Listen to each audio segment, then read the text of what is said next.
नीतिवचन 14। हर बुद्धिमान स्त्री अपने घर को बनाती है, पर मूर्ख स्त्री उसको अपने ही हाथों से ढा देती है।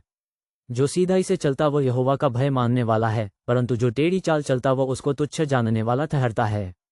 मूढ़ के मुंह में गर्व का अंकुर है, परंतु बुद्धिमान लोग अपने वचनों के द्वारा रक्षा पाते हैं। जहाँ बैल नहीं वहाँ गौशाला निर्मल तो रहती है, परंतु बैल के बल से अनाज की बढ़ती होती है। सच्चा साक्षी झूठ नहीं बोलता, परंतु झूठा साक्षी झूठी बातें उड़ाता है। ठट्ठा करने वाला बुद्धि को ढूंढता परंतु नहीं पाता, परंतु समझ वाले को ज्ञान सहज से मिलता है। मूर्ख से अलग हो जा तो उससे ज्ञान की बात न पाएगा।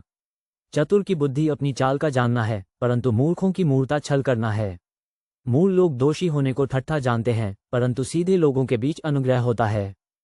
मन अपना ही दुख जानता है, और परदेशी उसके आनंद में हाथ नहीं डाल सकता। दुष्टों का घर विनाश हो जाता है, परंतु सीधे लोगों के तंबू में आबादी होती है। ऐसा मार्ग है जो मनुष्य को ठीक देख पड़ता है, परंतु उसके अंत में मृत्यु ही मिलती है। हंसी के समय भी मन उदास होता है, और आनंद के अंत में शोक होता है। जिसका मन ईश्वर की ओर से हट जाता है वह अपनी चाल चलन का फल भोगता है, परंतु भला मनुष्य आप ही आप संतुष्ट होता है। भोला तो हर एक बात को सच मानता है, परंतु चतुर मनुष्य समझ बूझकर चलता है। बुद्धिमान डर कर बुराई से हटता है, परंतु मूर्ख ढीठ होकर निडर रहता है।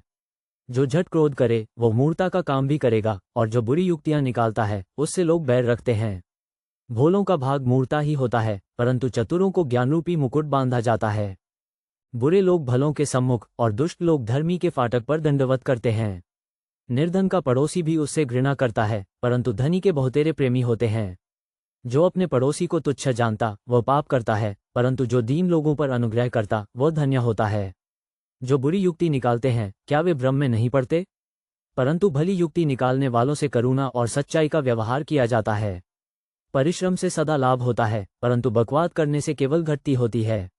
बुद्धिमानों का धन उनका मुकुट ठहरता है, परंतु मूर्खों की मूर्खता निरी मूर्खता है। सच्चा साक्षी बहुतों के प्राण बचाता है, परंतु जो झूठी बातें उड़ाया करता है उससे धोखा ही होता है। यहोवा के भय मानने से दृढ़ भरोसा होता है, और उसके पुत्रों को शरणस्थान मिलता है। यहोवा का भय मानना जीवन का सोता है, और उसके द्वारा लोग मृत्यु के फंदों से बच जाते हैं। राजा की महिमा प्रजा की बहुतायत से होती है, परंतु जहाँ प्रजा नहीं वहाँ हाकिम नाश हो जाता है। जो विलंब से क्रोध करने वाला है वो बड़ा समझ वाला है, परंतु जो अधीर है वो मूर्खता की बढ़ती करता है। शांत मन तन का जीवन है, परंतु मन के जलने से हड्डियां भी जल जाती हैं। जो कंगाल पर अंधेर करता वो उसके कर्ता की निंदा करता है, परंतु जो दरिद्र पर अनुग्रह करता वो उसकी महिमा करता है। दुष्ट मनुष्य बुराई करता हुआ नाश हो जाता है, परंतु धर्मी को मृत्यु के समय भी शरण मिलती है। समझ वाले के मन में बुद्धि वास किए रहती है, परंतु मूर्खों के अंत काल में जो कुछ है वो प्रकट हो जाता है। जाति की बढ़ती धर्म ही से होती है, परंतु पाप से देश के लोगों का अपमान होता है। जो कर्मचारी बुद्धि से काम करता है उस पर राजा प्रसन्न होता है, परंतु जो लज्जा के काम करता उस पर वह रोष करता है।